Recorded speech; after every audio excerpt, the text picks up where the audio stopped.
You get an extra treat because these two parts retell the same point in time. And so I wanted to make sure to give them to you guys together. So part 4 has Lexi talking about the goings on at the carnival. And then now we have Peter. He's going to go kind of back and recover what was in part 3 and then go through Lexi's part as well, but it's from his point of view. Hopefully you guys remember we talked about point of view. So all of these are written in first person point of view, but the person changes. So now you're seeing what the same exact situation looked like through Peter's thoughts, for lack of a better way to say it. Also, because I know you guys love this, there's some suspense at the end of this section. All right, so here we go. Wow, what a night. Things were going great. I was hanging with all my friends, and Lexi was suddenly my girl. We held hands all night long walking around the carnival. We ate pizza and french fries, which Lexi loaded up with so much salt I was sure she would die of a heart attack. She kept shaking and shaking and shaking the container over her basket, and the little white crystals kept falling and falling and falling. What? I like salt on my fries, she said after she saw my twisted face. I couldn't tell, I said. He was being sarcastic. After the fries, I bought her a snow cone, a blue one, and then we cruised around through the different games. After Jeffrey won Anna that black lab, I had to win Lexi a prize. That's what a guy is supposed to do for his girl at a carnival.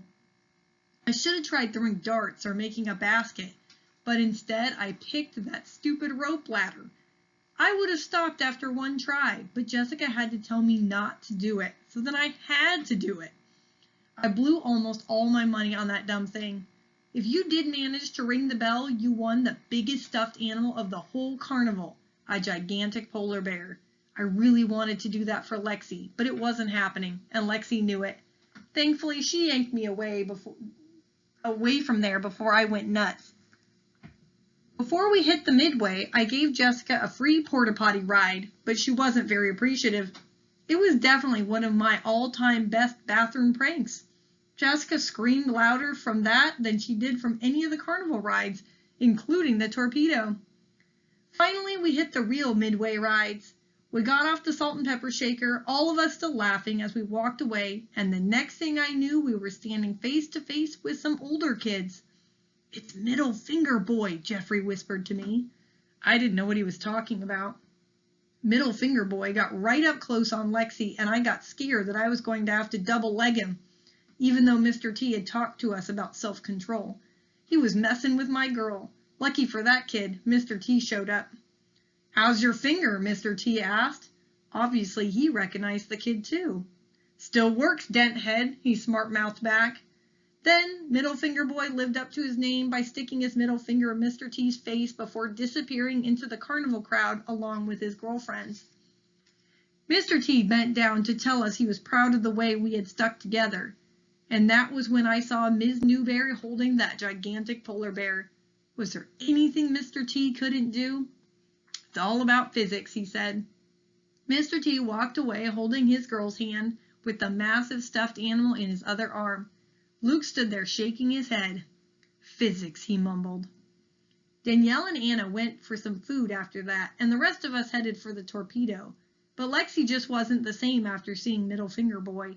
And then all of a sudden she yanked my hand and said, "Come on." I had no idea where she was taking me, but I felt her determination. I didn't dare say no to her. She led me past the food tents and past the porta potties and out toward the parked cars before I said, "Lex, where are you taking me?" I had to hurry just to keep up with her. "We need to stop Brandon," she said. "Brandon? Who's Brandon?" She stuck her middle finger up at me. "Oh, him," I said. I jogged a few paces to catch up to her. "And how exactly are we supposed to stop Brandon?" "We need to do something to his car. He's gonna try driving like a macho man out of here, and he's been drinking. Somebody could get hurt. We need to stop him." "He's been drinking? How do you know that?" Lexi stopped and turned to face me. "Look," she said, "I just know, okay? Stop worrying about that and start thinking about what we can do to get his car so it won't run." I know what to do, I said. Come on.